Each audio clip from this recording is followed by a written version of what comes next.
Peter Wells is the reason I do this show. Not him personally, but the type of person and business owner that he is, having steadily taken a small fishing tackle store from $660,000 in year one to its current $5 million turnover after 9 years. Join me as he shares exactly how he's done it. It's the award-winning Small Business Big Marketing Show, thanks to American Express and Design Crowd. Well, I said, welcome to a small business marketing show, where successful small business owners share their souls to take your marketing straight to the lead. Now, here's your host, Mr. Timbo Reid. And welcome back to your weekly dose of marketing woo-woo. I'm your host, Timbo Reid. You, infinitely more importantly, you're a motivated business owner and you are ready to crank out some great marketing to build that beautiful, beautiful business of yours into the empire it deserves to be. Today's 440th episode is made possible thanks to the very good guys at American Express. To see how you can turn your existing expenses into some seriously good rewards, I would Google Amex Business after this episode. And we're also made possible thanks to the good guys at Design Crowd. Head over to designcrowd.com/Timbo and you'll get $100 off your first brief. And no matter what you need designed for your business, you will find someone to do it over at Design Crowd. Big show today. Submariner, now fishing tackle store owner Peter Wells, shares how he's building an iconic Aussie business on the beautiful Sunshine Coast, despite some heavy competition from bigger brands and e-commerce sellers.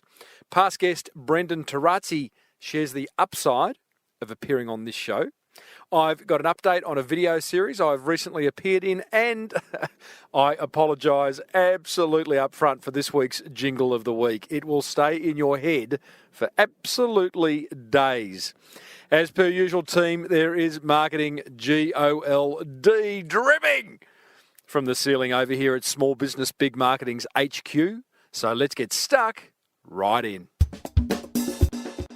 Like I said at the top of this episode, it's people like Peter Wells that inspire me to continue doing this show after almost 10 years.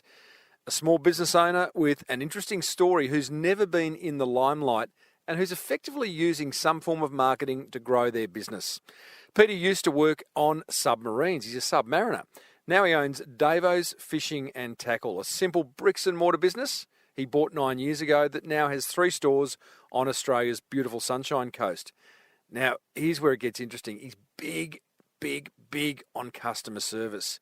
He's got a hunger for figuring out how retail works, is a lifelong student of personal development, which I find very refreshing, and has some great learnings and stories from his past life as a submariner. Yes, we do go down that rabbit hole. But this is not one of those chats where everything falls into place, as Pete and his son come to grips with how to transition a bricks and mortar business into the e-commerce space. We cover a lot of ground, I assure you. I started off by asking Peter if he thought bricks and mortar retail is dying a slow but an inevitable death. It's not dying. It is going backwards, but there is ways to reinvent yourself. Mm-hmm. Going backwards in what way? Just going back. Online is very strong.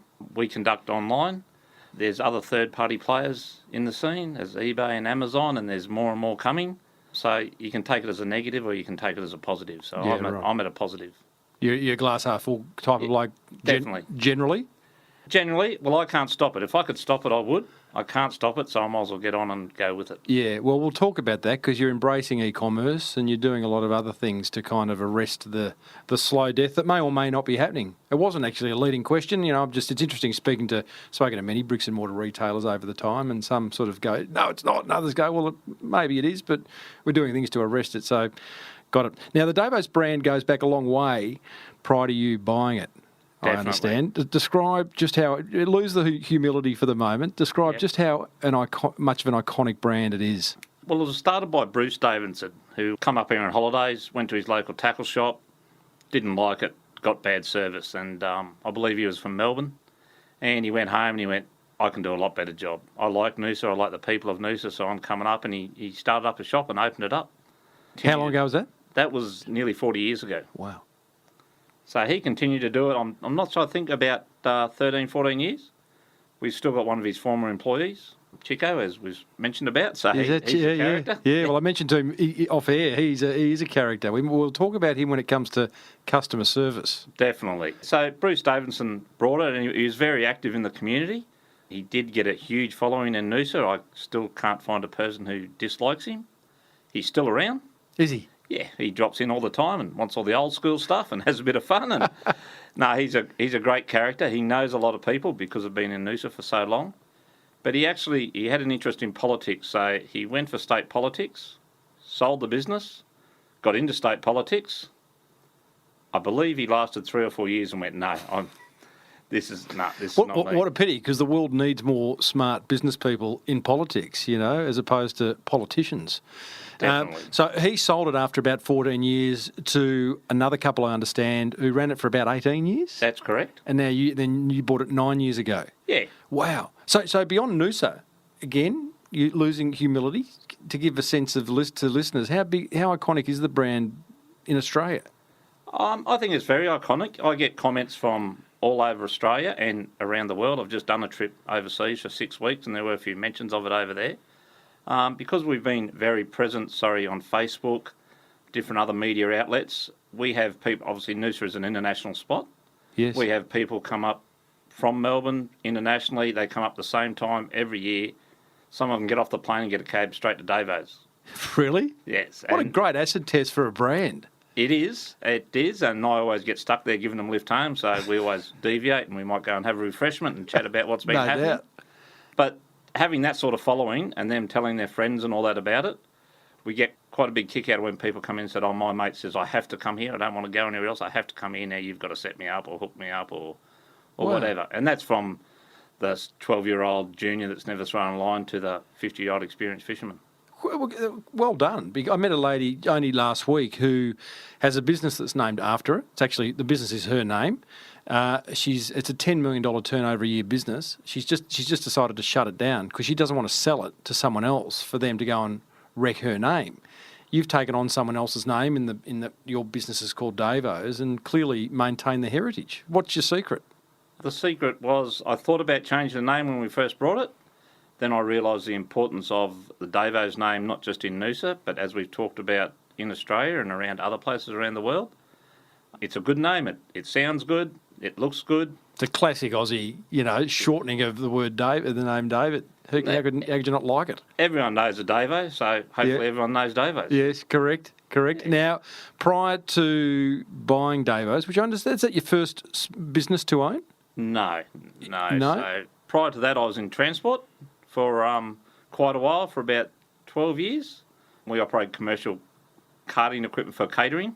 Right. Coca-Cola fridges, ice cream freezers, things like that, up and down the East Coast. So you had a bit of small business experience?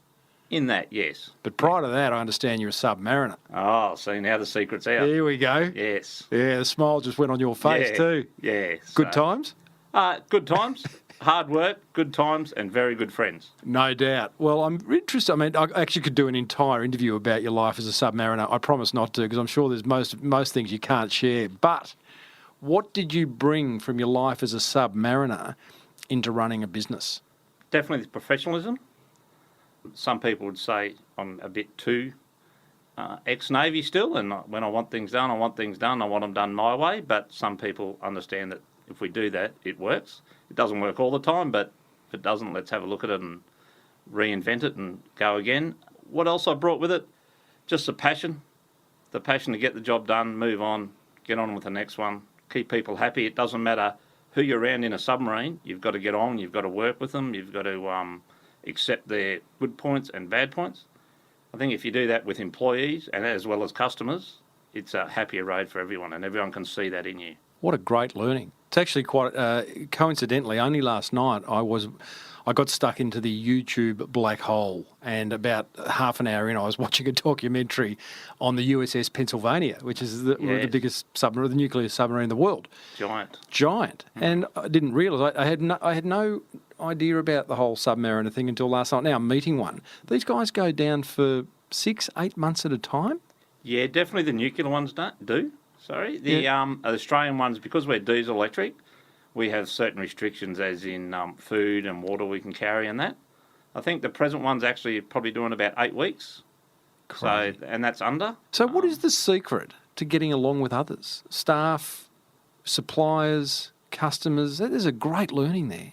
I think you've got to listen before you speak. If you can listen first, and they might have a good question, you might think, it's a tiny question, doesn't really mean nothing, but listen to the whole thing, understand why they're saying it, and answer it.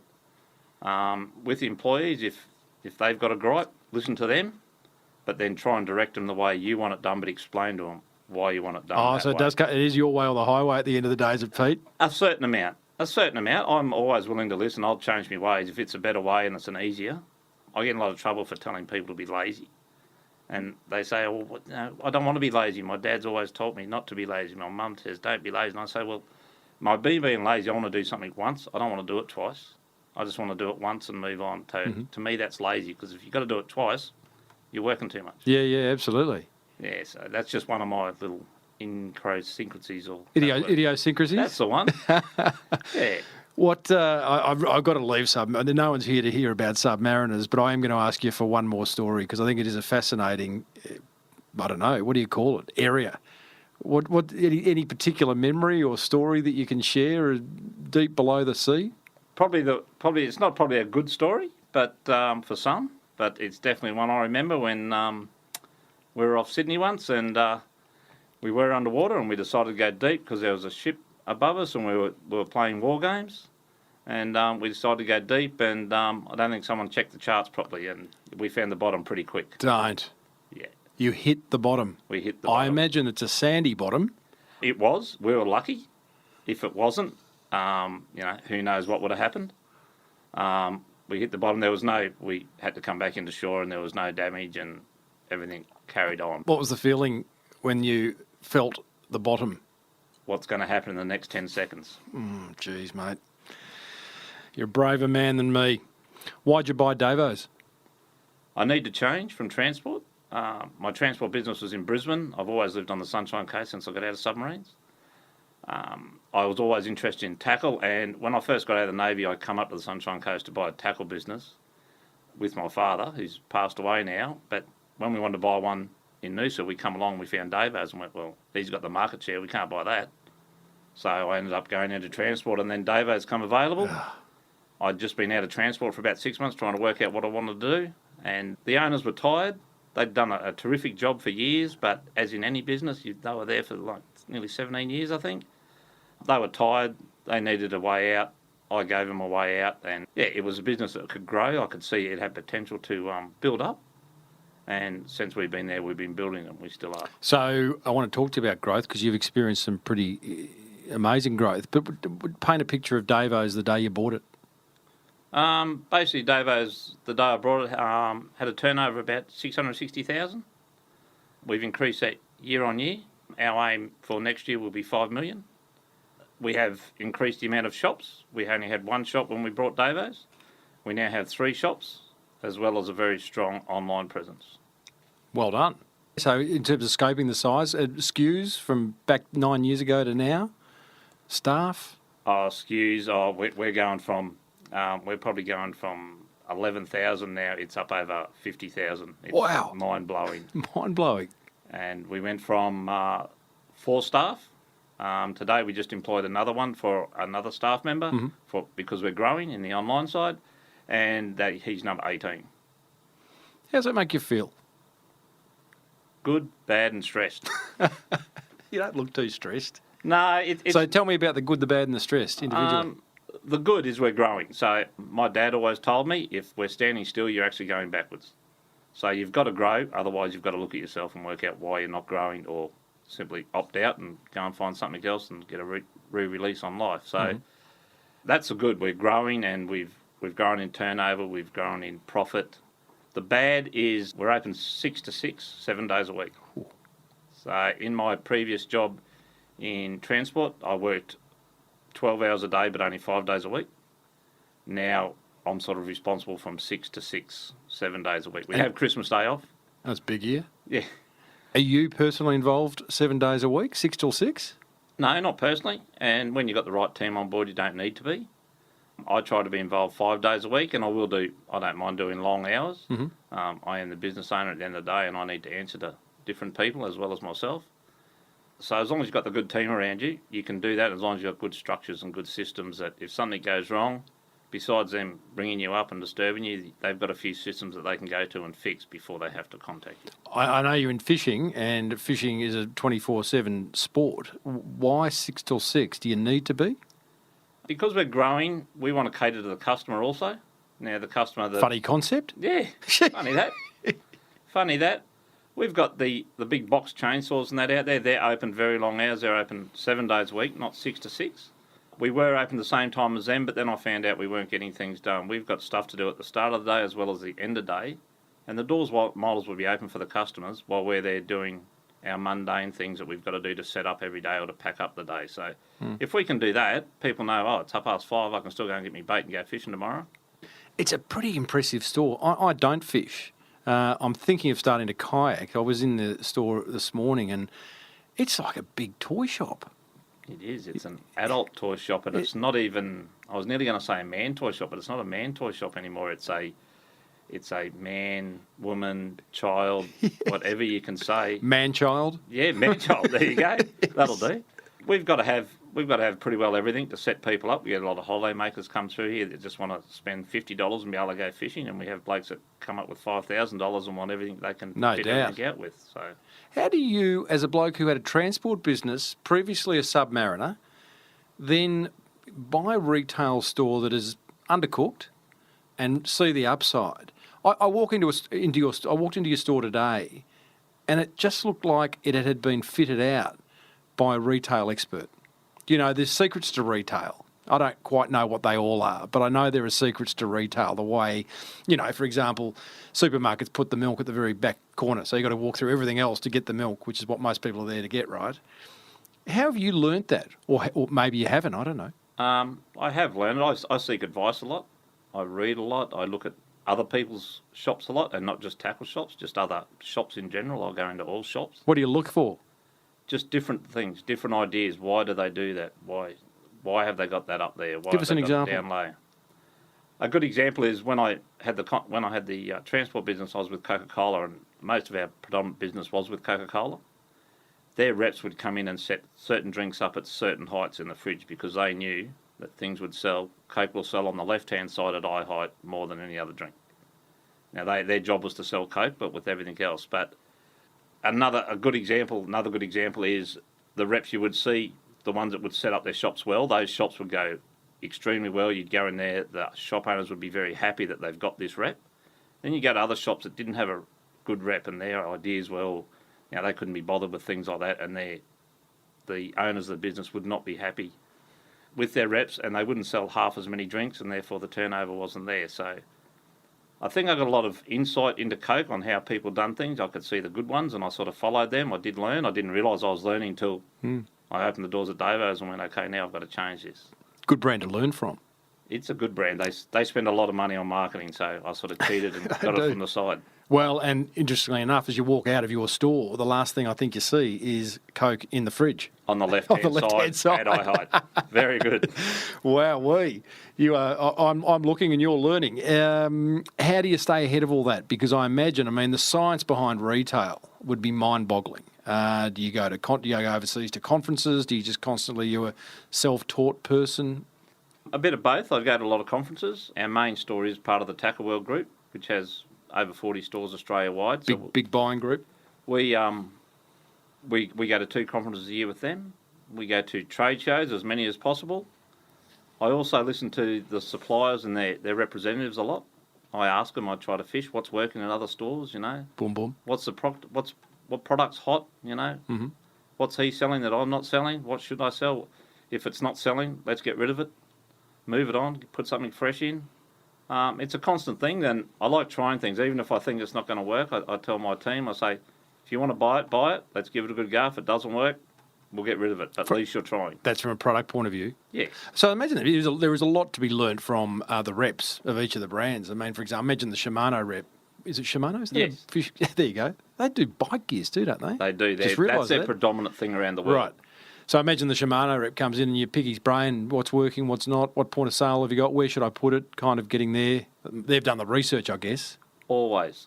He was just in this morning, and There you instead go. of a 15-minute visit by some reps, the Shimano rep was there for 2.5 hours this morning. And we don't just talk about him selling us product. It's about how we sell it, or the new product, or what's hot for other shops. Cheap, quick, great. I used to work with a designer who'd force me to choose two of those three options whenever I wanted something designed. As a small business owner with limited funds, it drove me nuts that I could never have all three. That's why I love Design Crowd. You see, Design Crowd is a website that helps startups, small businesses and marketers outsource custom design, from logos and business cards to websites and landing pages. In fact, Design Crowd gives you access to over 550,000 designers from Sydney to San Francisco, ready to help you with awesome creative ideas. Here's how it works. You post a brief describing your design need.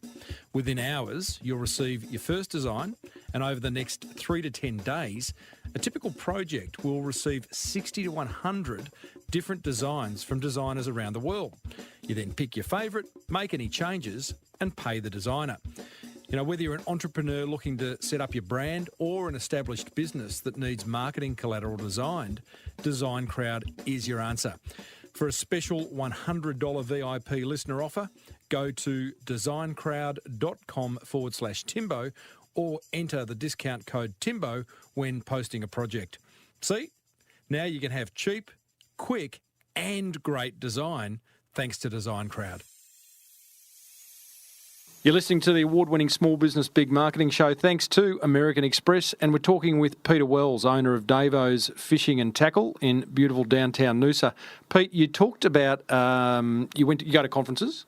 Very much so. The tackle world will put on, I imagine, national conferences. Do you go overseas to retail conferences or anything like that? I've been to a couple, and Good on you. Yeah, I think you've got to. You definitely the Americans know how to do fishing tackle probably better than anyone. I think they've got the money behind them to do. Their tackle shops over there are wild. I also tap into overseas suppliers and have a look at them, and I talk to them at our trade conferences we have once a year. I'm going to a large one next year for 6 weeks. We'll do a round trip. We'll go to Europe and Japan and America and just see different displays, talk to different suppliers, not so much to get their products, but to get their ideas. And if they can help me with products, well, so be it. You're able to do this because you're flush with money, or because you choose to sort of a smile forming on your face? But I ask that because, or do you choose to in order to learn? Because there's a lot of small business owners listening to this, Pete, who do not get out, who are stuck in their business. They're constantly in their business, not on their business. Are you one of them, or you just you choose to just get out and no matter what? Because those conferences aren't cheap. No, they're not. But you've got to be able to get out. You've got to expand yourself. If you just said the words, if you work in your business and not on your business, you will start standing still. And I don't want that. I've got a long-term plan. I'm not going to be in the fishing industry forever. I'll be fishing one day. I probably don't get a chance to do that enough at the moment. So I want to build it up as much as I can, get as much loyal customers as I can, get them coming back, repeat customers.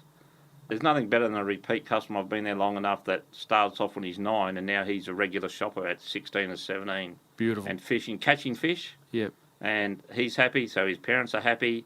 His granddad's happy when he comes up for a visit. So the first place he takes him is Davo. So if we can build a brand like that. Intergenerational. Definitely. That'd be awesome. A thought came to mind. You mean, given you're in the business of fishing, you don't get out to fish, which is a little bit sad. Have you thought about brand extensions where you would do Davo's fishing tours, for example? There's always scope in the horizon.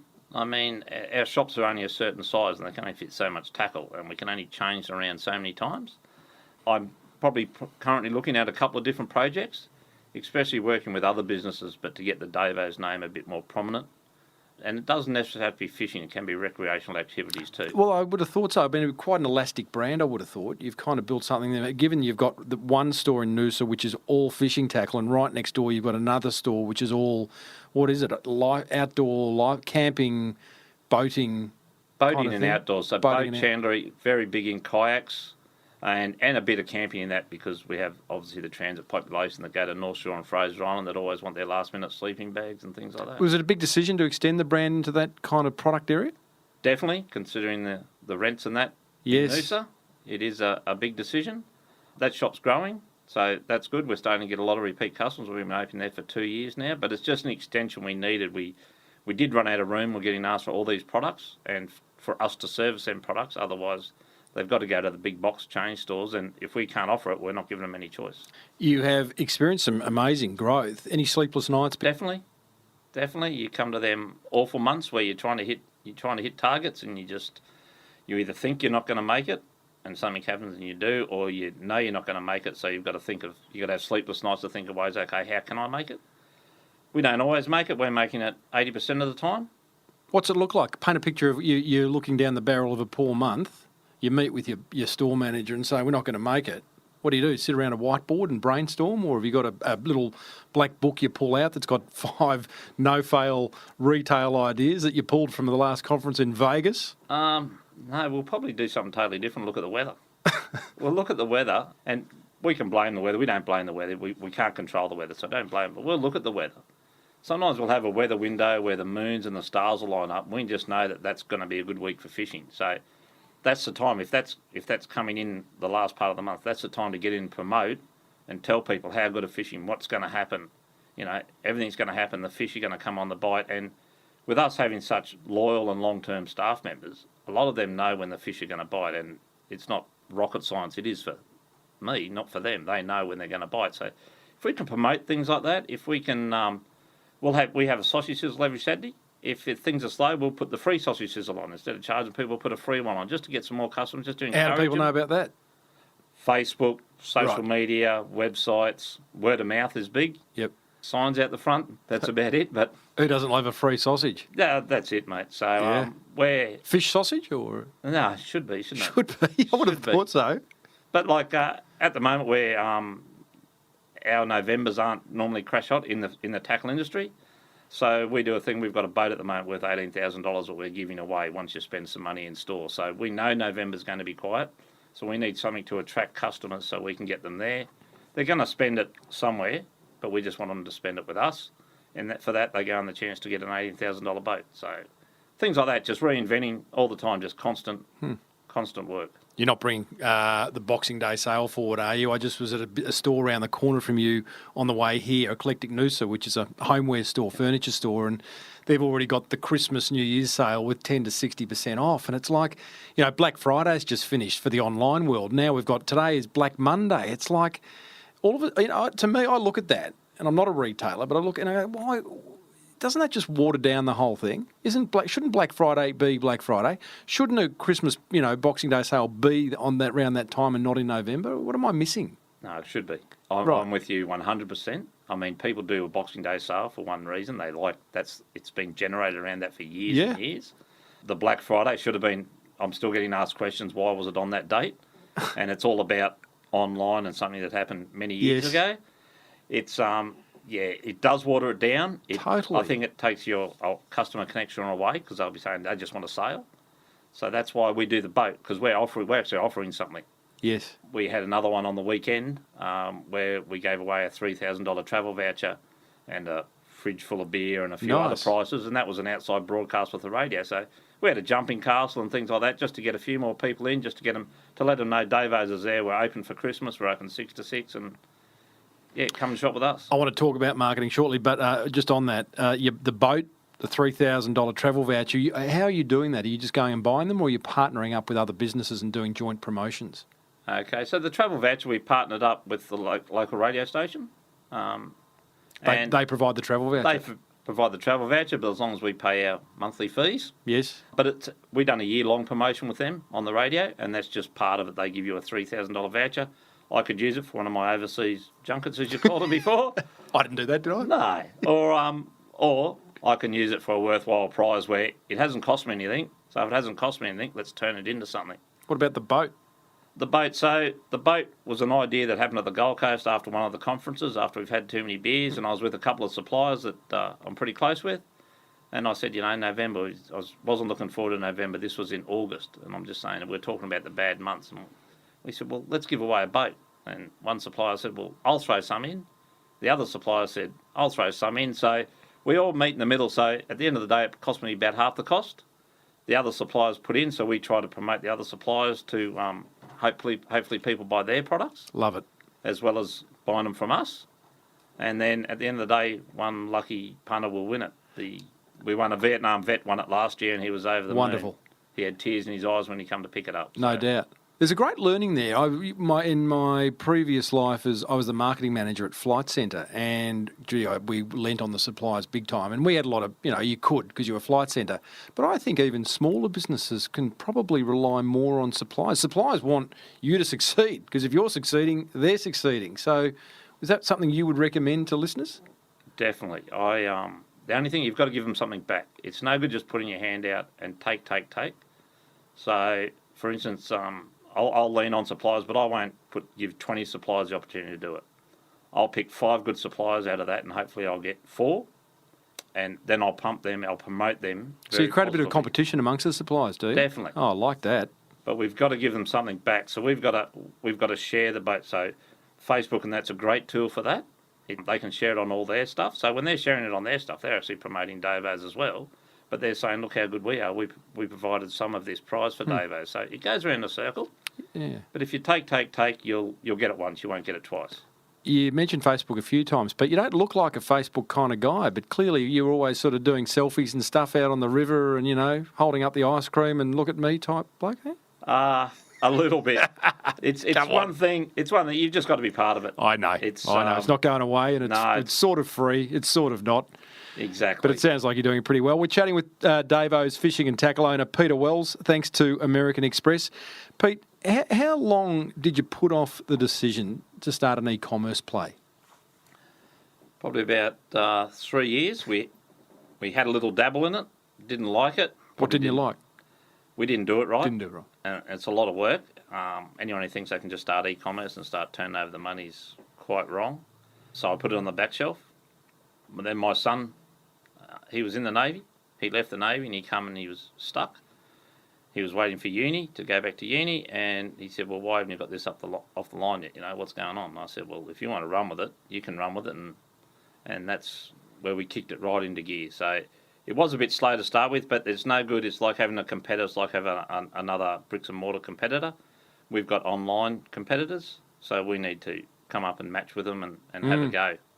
I interviewed a guy called Paul Newenhouse about 4 years ago. He's got Hooked Online and Sinker. It's an eBay store. Yeah. Doing a couple of mil, doing okay. So, yeah, you're sort of up against those blokes, and I think he does it from home, or at least has a little, storage unit out the back and does all the distribution. That 3 years, do you sort of kick yourself? Do you feel like, geez, we left a lot of dough behind by not sort of acting quicker, or just... Not really. I don't think I was ready before. I don't think I had the experience. E-commerce does bring totally different challenges. Buy it today, why isn't it here this afternoon? It's there's lots of different things. It's a lot more competitive than your bricks and mortar store. It's very competitive. Do you feel out of your depth? Not so much out of my depth, but I'm still learning. So I'm not out of my depth. I'm willing to take on the challenge, but every day seems to be a new challenge. But as I said, if you're not part of it, you can't compete. You can't just say it's going to go away. It's like Facebook. It's going to be here. It's only growing year and year. You just got to work out best ways to manage it. Doug runs it. Your son runs it. What impact has it had on the bricks and mortar business? Is it added, or has it cannibalised? Or it's added.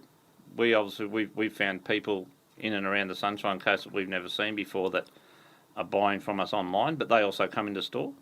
Obviously, you can do a click and collect, which we have that as well. Our volume's bigger, so by our volume bigger, it gives us more power with suppliers. It's helped us there. It's probably, we need a lot more staffing, which we have got. backroom staffing? Backroom, definitely, yeah. What's been the hardest part about going online? Competing against the big online retailers, and there were some very strong ones in fishing. There still is.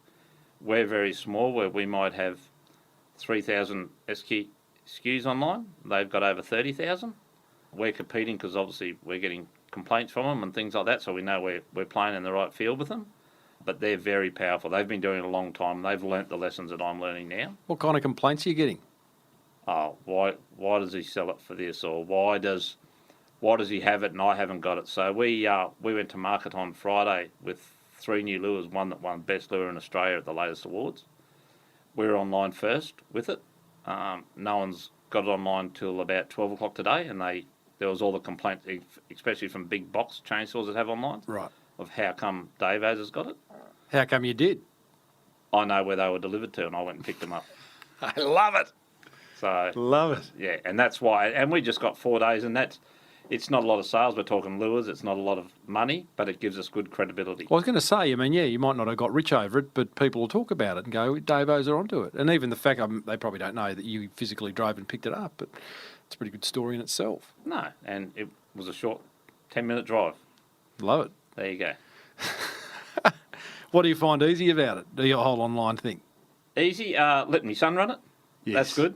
Well, tell me about that, father-son in business together. Any other family members in the business? No, my wife, she's a school teacher, but she helps out on the weekends and things like that, and when she's not working. My daughter, she's in uni, but she's helped out previous times. She's worked behind the counter and got lots of good compliments. It was a pity to lose her, but uni had to take precedence, so that's fine. Because it brings a whole set of new challenges when you're a family business, I'm guessing. It does. It does, and it does with other employees as well as your family employees. But I think we've got the balance right, especially with my son just running the online side of it. He doesn't really have anything to do with the shop, apart from he might help us out when we're extremely busy or something like that. So it's 2 totally different items, so it's working well, that side of it. Good on you. Yeah, well, it's a big move, and you can't do it all yourself, so bringing your son's a good thing. Let's talk marketing, given that this is the Small Business Big Marketing Show. What's your view on marketing? Do it as much as you can afford.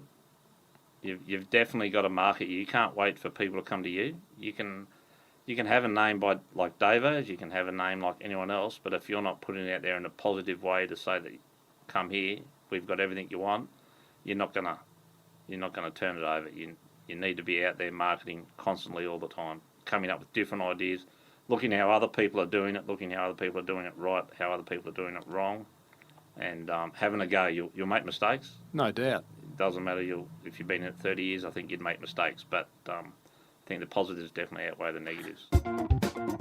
Here's a money-making tip from American Express member and 4 Pillars Gin founder, Stu Gregor. I, for the life of me, don't understand why a business won't accept Amex, because what you're potentially doing is knocking back customers who want to spend money on your product or your brand or your service or whatever it is. And I frankly don't understand it. If someone wants to give me their Amex and buy 10 bottles of gin, I tell you what, I'll take their Amex, thanks very much. You're potentially also denying yourself a big chunk of corporate business as well. You know, because a lot of sales guys, a lot of guys, I know me, in my own business, I use Amex, and if I ring to make a booking at a restaurant or a bar or something, I say, do you accept Amex? And they say no, I go somewhere else. So they don't even know the business they're missing out on. It beggars belief. And I often find myself having these rather awkward conversations at the with a shopkeeper or a bar owner or a restaurateur saying, why wouldn't you take it? I'll pay you the extra. I'll pay 1.5, the credit card service fee or whatever you want. Take my money. It's Business 101, really. Make it easy for people to give you money. Speaking of money, the American Express Business Explorer credit card comes with 50,000 bonus points every year, a low interest rate, and 2 points on every dollar you spend. Not to mention a couple of tickets to the very swish Amex Lounge at Sydney International Airport. Search Amex Business to find out more. New American Express card members only. Terms and conditions apply.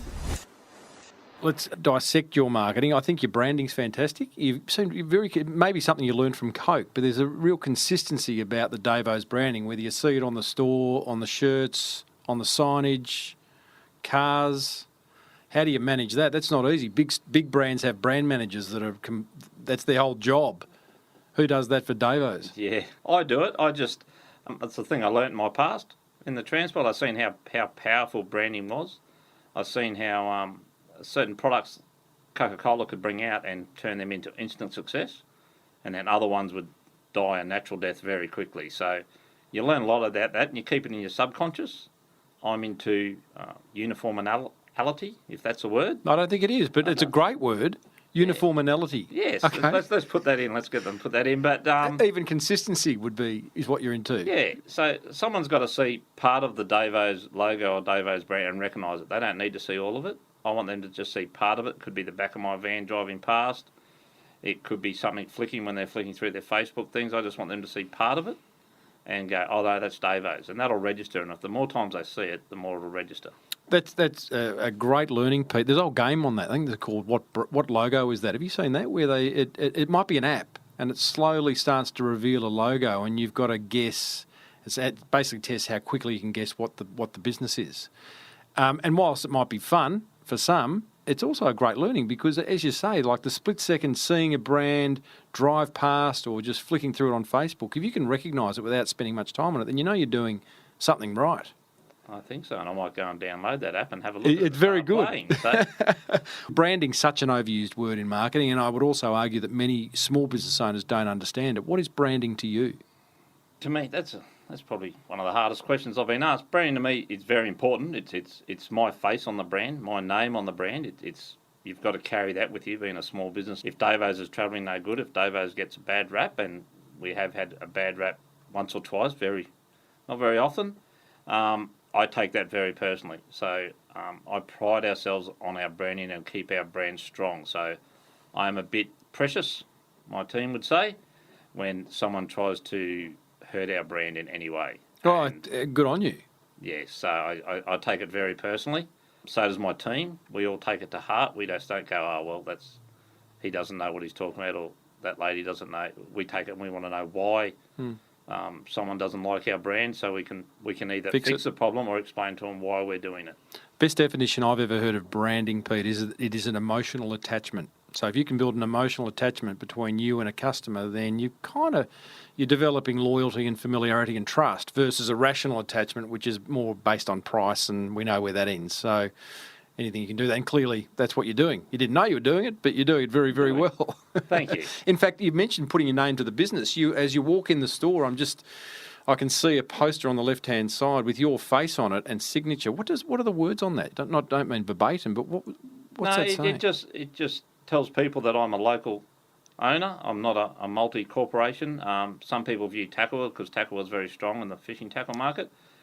People mightn't understand that they're all family businesses. So we wanted to put out that we're a family business. We're privately owned, part of a franchise, and that we can help you. We're there. If someone wants to come in and see me because they've got a compliment, complaint, query, question, 5 times out of 10 they can ask for me and I'll be there.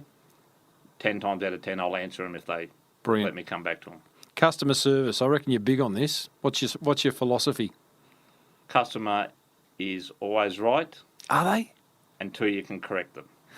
Okay, so they are always right, but they might be right for the wrong reason. So if you can help them, someone might be right in the way they fish for a certain type of species, but we'll show them a different way, and they come back and say, oh, I was so wrong. I like your way now. Right. So they were right to start with. We just helped them. We just helped them do it the right way, in our way, the Davo's way. How do you handle difficult customers? Yeah, we do actually have a spreadsheet for that. We haven't had a spreadsheet for it. Is that like a blacklist? Oh no, definitely I wouldn't. I don't think I'd blacklist anyone. We have a variety of customers from 100. I think 107 is our oldest one to date that we know of, and our youngest one's definitely like 1 week old. It's beautiful. It's fine. Difficult customers. What's the spreadsheet? Just how to handle, identify it, work with it. Just basic business principles. Don't engage. Find out what their problem is and try and help. You're not going to help 100% of the people, but if you can get that person leaving thinking, well, at least they've tried. Some things are out of our control sometimes. Warranties are probably a typical example where we can't make calls on warranties, where suppliers actually make calls. And sometimes the suppliers don't honour it for their own reasons, and we normally cop the brunt of that. But we've just got to show the customer that we tried 100% to get everything they can, and we'll do certain things for them that'll make them feel better at the end of the day. we'll take a bit of a hit just so they know, okay, next time I need something, I'll go back to Davo's because they tried for us. What's the customer service training look like at Davo's? Because I've walked in there probably 5 or 6 times. I have never not been greeted within 5 seconds of actually walking through the door. How do you train? Do you have ongoing training for them? Do you put them through courses? Our course is probably the course of life. We have a meeting once a month where we sit around and we have a few beers, rums or soft drink. We get the whole team in. We do it after hours. And we'll talk. I'd hope so. Yeah. Most times. Most times. But we'll talk about customer service and we'll talk about we'll talk about difficult customers and how we handled, if we had a particular customer that month, a difficult one, how we handled that, and if we could have done it better, how we would have done it better. And then we'll do pointers on how to serve customers, how to greet them, how to know that when there's 5 people in the store where everyone is, but while you're still serving a person, you've got to know who's in the store and when. That can be difficult, especially I think last Christmas we had 83 people in the store at once. Wow. Yeah, everyone was running around silly, but every customer is just as important as each other. No doubt. People come in rags and they might spend a fortune. They might just want a $50 combo. That doesn't matter. We just want to make them happy. Mm-hmm. We want to get them to catch fish. I keep getting it, all the boys, I say, and the girls. We do employ female staff. I say, you've got to tell them all your secret spots. That's the favourite question. Where's the secret spot? Because if they're not catching fish, we're all out of a job. Yes. So we share everything. We share all the information. Almost everything. Almost everything. I reckon if I spoke to Chico, who's one of the great customer service talents, I'll almost go in Australia. I know he'll listen to this, so he'll be quite chuffed by that. He'll be probably having a 4X somewhere right now on a boat, any secret spot. Yes. But you can't give away all your secrets, surely. No, but 90% of them at least. 90% of them, because I've had team members before that haven't always shared their secret spots or their secret ideas, and then once I get them to do that, and someone comes back running in and says, Chico, you told me where to go this, you told me how to do it, and look what I caught. Chico gets more of a kick out of that than if he was catching the fish. No doubt. And that's just not Chico. Other staff, they realise that. Mm. And they also feed off Chico too, by the way. And a great nickname, by the way, is Chico. Oh, yeah. Tell me, Noosa is a small regional town in Queensland. Staff are hard to come by. Good staff are hard to come by wherever you are. You seem to have 18 great staff.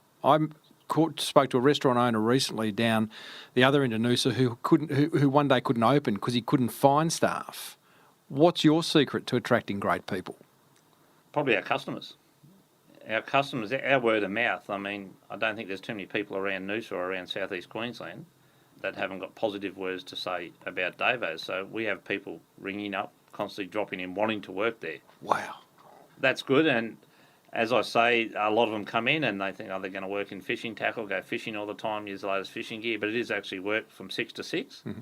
But when you can engage with customers, get them to catch that fish that we just told them about, and tell them about the 90% of your secret stuff, and when they come back in happy, you'll be happy, so you'll stay in the job. You're saving a lot of dough by not having to run employment ads. Yes. Really, it's fantastic. Let's carve up some of the other marketing you do. Just quickly, I've heard you on radio. You're doing some promos on radio. Sounds like you got a 12-month agreement with the local station. Does it work? I think so. I think so. We'll let you know. We're just doing an analysis at the moment. It definitely hasn't hurt us. It's you must spend so much on advertising. You're silly if you don't. You'll only be asking why aren't they coming in the door. It just must be part of it. Must be part like your customer service. That's interesting. That's got to be there. You must let people know you're there. You must let people know you're open from 6 to 6. Not everyone listens to Facebook. Well, you can't. We can watch it. That's it. So okay. Yeah. So it's a very local, targeted radio campaign that involves ads, live reads, live crosses. Yes, everything, all the above. All rounder. Do you do TV? Not for a while. We have done TV before. Bit of a bottomless pit, that one, isn't it? It is, and it's very hard. Certain times of the year, it seems the big multinationals and chains definitely soak up the TV now, and they have a lot bigger budgets than us, so they can afford it. So we've got to take other avenues. What do you do from a local area marketing point of view? How do you really immerse yourself in the community? Do you give away donations? Do you give prizes at events? What do you do? We support everyone we've supported the Coast Guard. Currently we're not, but we have supported them in the past very heavily. They named a boat after us called Davo's Rescue. That was a very important moment. Wow. Why'd you stop? We've got to share it around. We definitely share it around. We've just finished, last year we finished sponsoring the Pirates, which is the local rugby league club, the juniors. Next year we're looking at other rugby league clubs. We sponsor the local netball. We sponsor the local AFL. Probably our main thing is our social fishing comps that we get out in the community. So we do a social fishing comp roughly every 2 months. And we put that out there, and that gets people out there that don't fish, that just want to come and do it and have a chat around other fishermen. They want to learn because they're a bit shy to come and ask all the time. So we just do a social one where we always wind up having a drink, having a sausage sizzle, and everyone chats. And That sounds awesome. Where do you find a spot on the river and promote it and see you there at 3 o'clock on a Friday or something? no, at the shop. Oh, it's at the we shop. do it at the shop. We do it either out the back or out the front. So they'll come in on a Friday. They'll get their token. They'll get their basic set of rules, which is about 3. We try to make it as simple as possible. The old KISS principle, because we want people to have fun. Yeah. And then we wind it up on Sunday about lunchtime when people come in, and they don't just the competitors don't come in. They bring their families or their kids or their parents in. Everyone's welcome. They can have a sausage sizzle. They can have a cold beer, a cold soft drink, a water, and we sit around and chat. And we've still got people that done it years ago that didn't know each other. They're now the best fishing partners known to man. How fantastic. We're looking forward to our first engagement over it. So really? We'll wait and see. That might be the next interview. Could be a Davo's baby. Yeah, hey? We call it Davo or Peter? Gee, that's fairy. Yeah. Hey, we're chatting with Davo's fishing and tackle owner, Peter Wells, thanks to American Express. Pete, just to wrap up, is there a big idea that you would love to try within the business that you're just too scared to? Oh, big idea. I have a lot of big ideas, and they go through my ears pretty quick. No, I'd just still like to expand. I'd like to expand. The coast is a big place. The coast is growing at a phenomenal rate. I'd like to expand more. Bricks and mortar. Bricks and mortar, definitely. Our online shop is expanding. It will continue to expand. But definitely in bricks and mortar. I don't want to own the world. I don't want to become a big box chain. But I would like to offer our service that we supply here in Noosa and at Markula to other places around the coast. You know there will become a tipping point where you will expand to the point that you might not become a big box chain, but you lose the family nature of the Davo's business? Definitely. So that is a balance, and that's probably why that has pulled us up, because we've got to find ways to manage that. Right. And we can manage it by, once again, wherever if we did start another shop, by doing the community events and that we just talked about. How do you maintain a work-life balance, Pete, or don't you?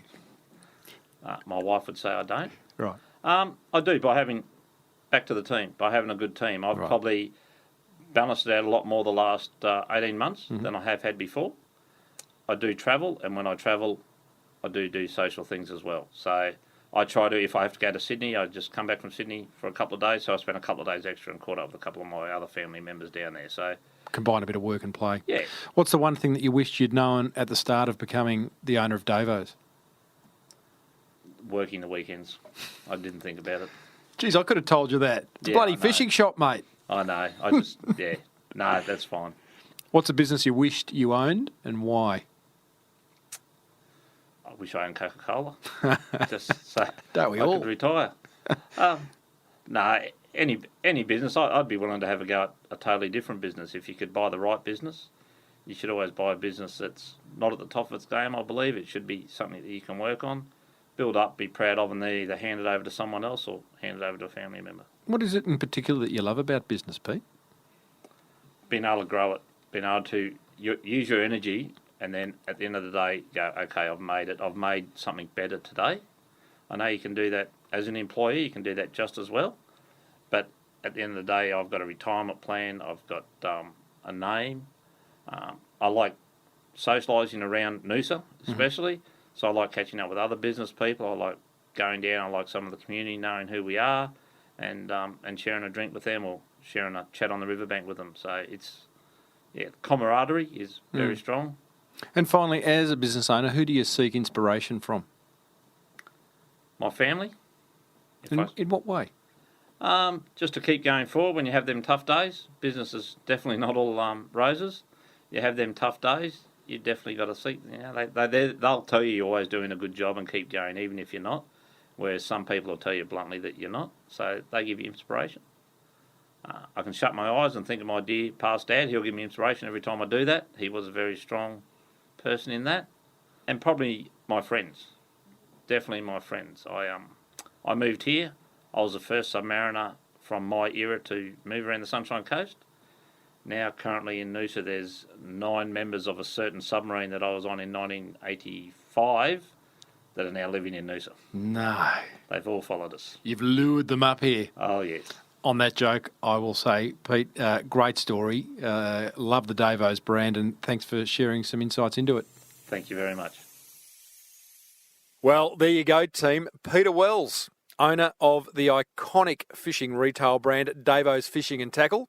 And a big thanks, by the way, to friend Campbell Munro for organising that interview. Most appreciated, Cam.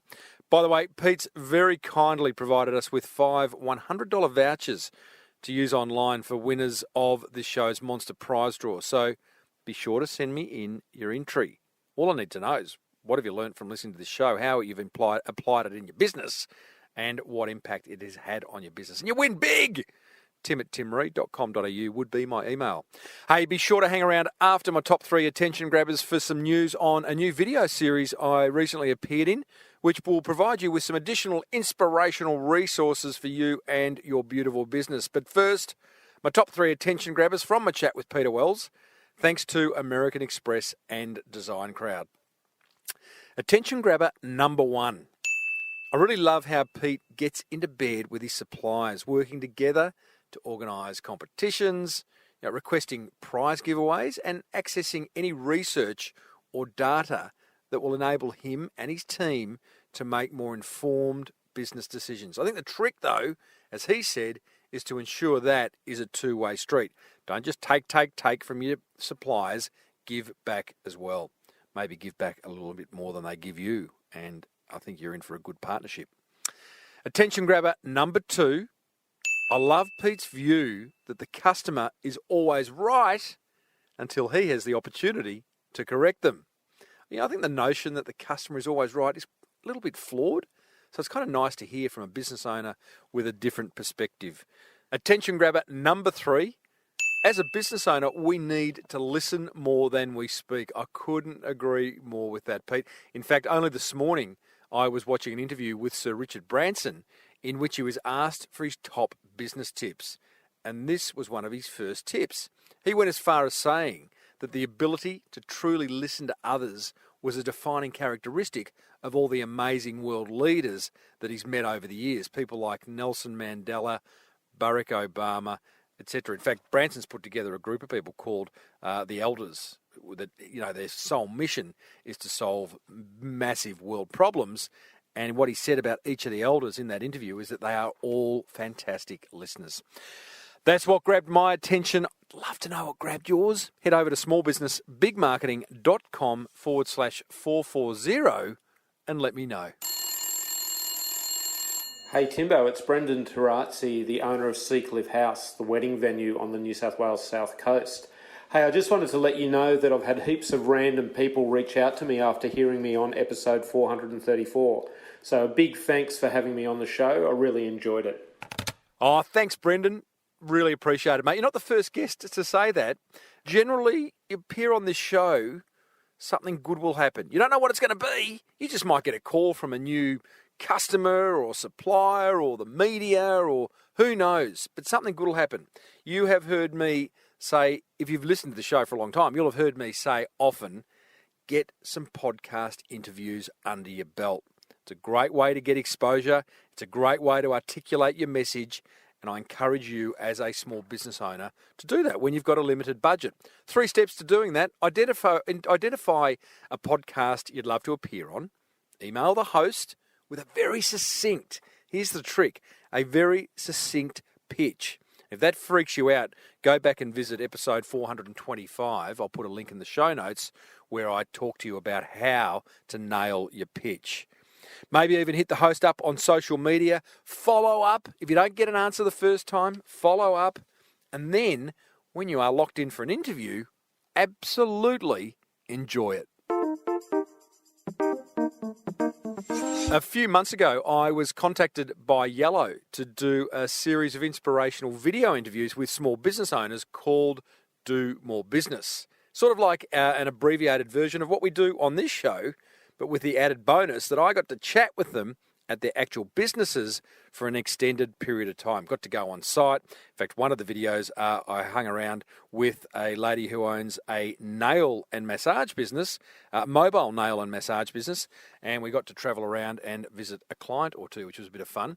The business included, on top of the nail and massage lady, an environmental store, a dog groomer, a coffee roaster, a sparky, an interior designer. We covered many, many industries. So, if you'd like to see why I've got a great head for podcasting and avoid video at all cost, plus be further inspired by business owners just like you who have the same struggles, the same questions and the same dreams as you do, then go over and have a look at these videos. They're fantastic, beautifully produced, and you'll find them at yellow.com.au/do-more-business.